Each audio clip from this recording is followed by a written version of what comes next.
इतना जिगरा कहाँ से आ गया? ये छिपकली से डरने वाली लड़कियां, इन्हें एक हॉन्टेड डॉल चाहिए। कौन होता है इतना पागल?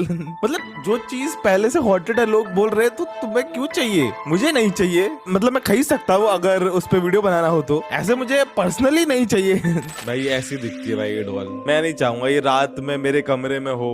मैं अकेला सोता हूँ। ओके चलो कोई बात नहीं। वो थोड़ी थोड़ी क्यूट भी है, मतलब ये क्यूट नहीं है लाल कलर में। अगर दूसरे कलर्स में देखो, जैसे कि ये देखो ना, ये भी क्यूट नहीं लग रही है, थोड़ी क्रीपी लग रही है। खूनी मंडे ने एंड ये लबूबू डॉल से रिलेटेड है। लेट्स सी दोस्तों, क्या तुम तैयार हो? पास की कॉलोनी में वेट, चालू करते हैं। ओके, खूनी मंडे। विल्सन 13 साल का एक शांत सा लड़का था।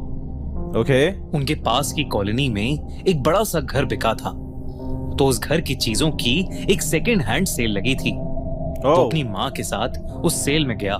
भाई सिंपल है भाई, सेकंड हैंड सामान लेना, मतलब लेते हैं बहुत सारे लोग भाई, सिंपल सी बात है। सेकंड हैंड सामान लेना थोड़ा सा सस्ती तो है, मतलब किसी में भी कुछ भी हो सकता है। मैं स्टार्टिंग में ही समझ पा रहा हूँ, और चेहरे पर ये स्टोरी कहाँ जाएगी। वहां उसकी नजर एक खिलौने पर गई, एक सुंदर सी लबूबू डॉल पर। ओए ओए ओए, उसकी नीली आंखें शीशे जैसी चमकदार थीं और चेहरे पर एक बड़ी सी मुस्कुराहट थी।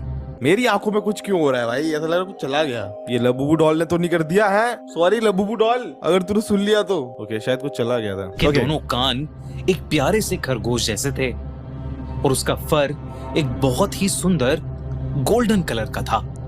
पुराना होने के बावजूद भी विल्सन को उस लबूबू डॉल से एक अजीब सा लगाव महसूस हुआ। इसका दिल आ गया भाई, सिंपल। साथ ही साथ उसे पता था कि अगर वो ये लबूबू डॉल अपने दोस्तों को दिखाएगा तो सब बहुत ज्यादा एक्साइटेड हो जाएंगे और वो भी बहुत पॉपुलर बन जाएगा।